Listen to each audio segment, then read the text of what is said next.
रायगडमध्ये महायुतीचे उमेदवार सुनील तटकरे तर महाविकास आघाडीचे उमेदवार अनंत गीते यांच्यात मुख्य लढत पाहायला मिळते।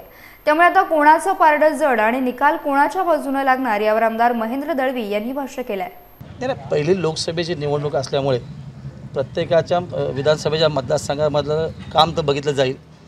त्यानंतर विधानसभेची निवडणूक आहे, तर राजकारणामध्ये आजचं उद्या असतं असं नाही आहे। त्यामुळे विधानसभेला जे काय चित्र उभं राहील त्याला सामोरं जाण्याची आमची निश्चित तयारी आहे। कारण गेल्या 4.5 वर्षामध्ये भरत शेठ असतील, महेंद्र थोरात असेल, मी असेल किंवा महायुतीचे सगळे आमदार असतील, त्यांनी अतिशय उल्लेखनीय काम जनमानसामध्ये जाऊन केलेलं आहे। त्याचा फायदा निश्चित होईल।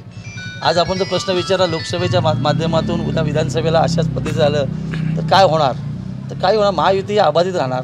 हे प्रत्येकाला एकामेकाची गरज निश्चित आहे।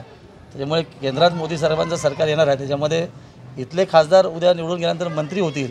त्यामुळे तटकरे साहेबांच्या बाजूने योगदान निश्चित असं मला प्रामाणिक मत आहे। म्हणून कुठेही जातीभेद मतभेद असं राहणार नाही आहे। येणाऱ्या काळामध्ये चित्र स्पष्ट होईल आणि जो प्रामाणिक काम करतो त्याला योगदान निश्चित होईल। कास्ट वाईज बोलण्यापेक्षा जनमानसामध्ये काम त्यांचं निश्चित तटकरे साहेबांचं असल्यामुळे मला असं वाटत नाही बुद्धिस्ट माझे असतील किंवा माझा मुस्लिम समाज असेल किंवा इतर SC समाज असतील, बाकी सगळे असतील, तर ते प्रामाणिकपणे आम्ही सगळ्या भागामध्ये काम केलं असल्यामुळे ह्या निवडणुकीमध्ये खऱ्या अर्थाने काम करणारा नेता म्हणून त्यांना योगदान निश्चित मिळेल।